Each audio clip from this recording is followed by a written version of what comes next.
Dalvin Cook allegedly was going to make the play from 33 to go back to his high school number. Pro Football Talk's Mike Florio just tweeted out about an hour ago. Dalvin Cook looked into changing to number 4 when he found out that it would cost roughly $1.5 million to buy the existing inventory of his current jersey. He decided to stick with number 33. This comes after the news that the NFL says you can definitely change your number. You just got to buy every single jersey that we have ever created to sell at your previous number. I did not know it would be anywhere near $1.5 million. It appears they're not giving them like the actual rate. They're giving them the NFL shop rate with no family or friends discount either. In that, Dalvin Cook said, "I'm cool. I'll just keep 33." That's wild to me. I did not expect it to be that high. Dalvin Cook's jersey must sell very well, though. That's why they have a lot of them printed out already, AJ.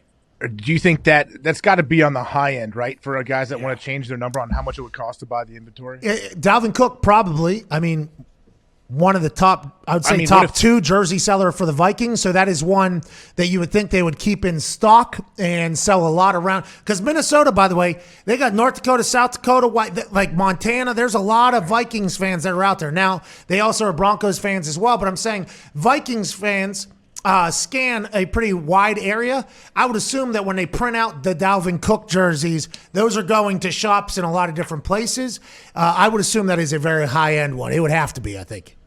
So let's say Tom Brady wanted to change. What would it be, 10 mil to buy his inventory? Probably. Yeah, I would assume that jersey sales for Tom Brady are very high and they're everywhere. Think about the amount of money they're going to make just off of Dalvin Cook's jersey sales, though, by the way. Juju was thinking of changing to 9, and I think he was top 3. Jersey seller. Yeah.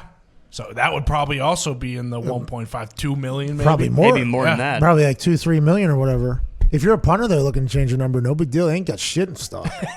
They ain't got nothing in there. Don't you worry about it. They didn't even think about it. They didn't even think about making a customized option for you. So don't even worry about it. Just change your number wherever. Young guys maybe on the defensive side of the ball that are corners or safeties that maybe aren't as well known yet, and they're not household names maybe that are moving jerseys. Their price probably going to be low to go in there because the NFL has to pick and choose, right? It's an overhead business, P&Ls, profits and losses.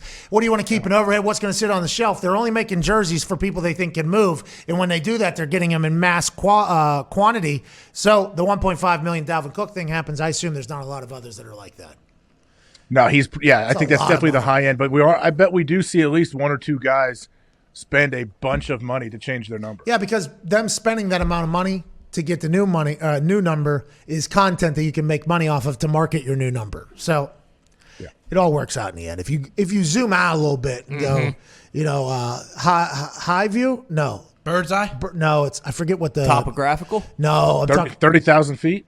Yeah, these are all things that normal humans say. I'm talking about like corporate bullshit. High level. High level, they say. Whenever you're looking at it from a high level is when you're seeing the entire picture when you're zoomed out. Yeah, it's corporate. It's corporate lingo. Listen, No, it's not. Yeah, it is. AJ, listen, I understand that you just get Miller Lite deals for not even using something, and you get to walk around Augusta and not talk to anybody, and you go to the Derby and everything like that. I have to actually deal with these corpos in the conversations I have to have with people, for business. This is real life, and there has been plenty of calls where something has been said, and I've stopped it, and I've said, all right, you're going to have to explain that fucking bullshit word that you just used, that you guys use in your little office thing. And they do every single time. It's very nice of them. Dalvin Cook, not in the top 10 of jersey sales or merch sales or anything. They actually do this entire thing. So we can assume that if Dalvin Cook's at $1.5 million, which is a lot of money, by the way, if you sell $1.5 million worth of merch, you are a mover and a groover in this world. So they had $1.5 million in overhead for the merch of a 33 jersey. If he wanted to move back to his high school number of 4 or whatever, that's what they told him he would have to pay the NFL shop and everybody else. So if you're one of these top 10 guys, I would assume it's going to be very, very big because the NFL planned on making a lot of money off of you and how you were playing with your jersey, and they bought a lot in advance. Patrick Mahomes, Baker Mayfield, Aaron Rodgers, Tom Brady, Josh Allen, Lamar Jackson, Chubb, Wilson. I mean, and you just go down that entire list there. It's going to be expensive for these guys, I'd assume, to potentially change numbers. And I think it's obviously hilarious that the NFL is choosing to do this because very easily could actually just hoard those jerseys and the prices will probably go up for those players whenever they move on or whatever, maybe. But them saying, yeah, you can change number. We ain't losing any money because of it, though, if you want to fucking do this thing. It's very, very fascinating. Go ahead, Nick. You remember back in the day, Chad Johnson, when he went to Ocho Cinco, he was actually forced – he changed his name legally, but he was forced to wait a year to change his jersey because of this. They wouldn't let him do it without buying up all the unsold jerseys, and he didn't want to pay all the money at the time, so he just waited a year. That is hysterical. Wow. Absolutely hysterical. The NFL ain't going to lose money. That has been proven and proven again, which is why it's nice to actually be a show that covers the NFL. Yeah. Because whatever they do, we're not going to necessarily love it, but they're always going to grow. I think that's just how this whole thing goes.